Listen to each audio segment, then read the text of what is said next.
लेकिन मैं सबसे यही बोलूँगा कि अब चीज़ों को थोड़ा-सा रोकने की कोशिश करते हैं, नहीं तो ये चीज़ें जब तक चलती रहेंगी, मुझे फ़ील हो रहा है कि मैं तो हार चुका हूँ। जो बचा-खुचा है, अभी घर समेटा जा सकता है, वो भी नहीं होगा। और जो ये पीछे से एक षड्यंत्र अभी चल रहा है, रणनीति बनाई जा रही है कि मेरे को ही झुकाया जाए, मेरे को ही गिराया जाए, मेरे को ही मतलब मेरे पूरे ख़ानदान को झुका दिया जाए।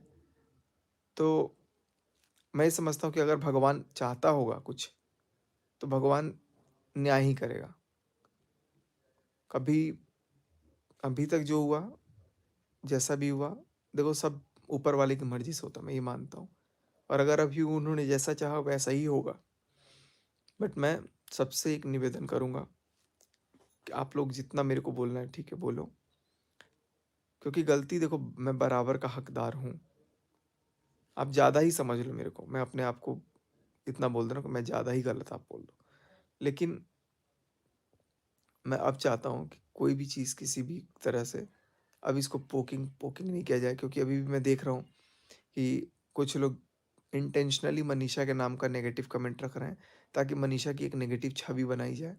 मनीषा की नेगेटिव छवि बनाने का एक शतरंज जो था, ये आज से सालों पहले शुरू हो चुका था, कि पहले मेरे दिमाग में, फिर दुनिया के दिमाग में, फिर क्रिएटर्स के दिमाग में, करते-करते जाया जाए और सबको ये दिखाया जाए कि मनीषा गलत है, मनीषा ये करती है, वो करती है। लेकिन अब मैं यही बोलूँगा कि ये भी कहीं न कहीं एक षड्यंत्र, एक शतरंज का एक चाल था, जिसको शायद मैं वक़्त रहते समझ गया अब।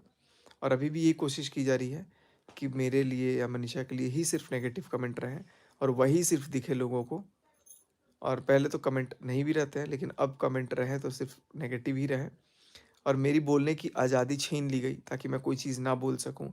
मेरी बोलने की अभिव्यक्ति को बंद करा दिया गया ताकि मैं किसी चीज़ पे टिप्पणी ना कर सकूँ। इसीलिए मैं कुछ बोल नहीं पा रहा हूँ। लेकिन मुझे सुनने की जो वो चीज़ें हैं ना, वो बंद नहीं की गई। सामने वाला डायरेक्ट, इनडायरेक्ट कमेंट के थ्रू या किसी भी चीज़ के थ्रू मेरे को स्पेशली सुनाया जा रहा है। कोई बात नहीं है, अब मैं चाहता हूँ कि भाई अगर वैसे अगर खुशी मिल रही है तो वैसे ही खुशी सही।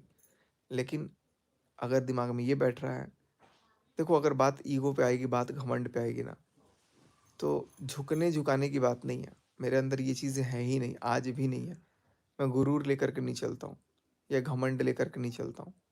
नहीं तो अगर करना होता, कहना होता, तो ये सामने वाले को बहुत अच्छे से पता है कि हाँ, ये क्या इंसान कैसा रहा है। लेकिन मेरे मन में कभी भी ऐसा नहीं था कि मैं इन चीज़ों को उस तरीके से करूँ या वैसा करूँ।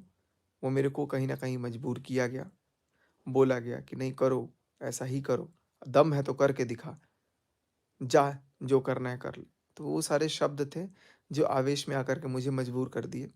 लेकिन मैं अभी समझता हूँ कि जो भी हुआ, उससे सच्चाई तो सामने आई। हालाँकि अभी अलग बात है कि मेरे तरफ से ही एक्सेप्टेंस है, बट मैं सबसे एक बार हाथ जोड़ कर के निवेदन करूँगा कि मनीषा को कहीं से भी कोई भी गलत ना समझे।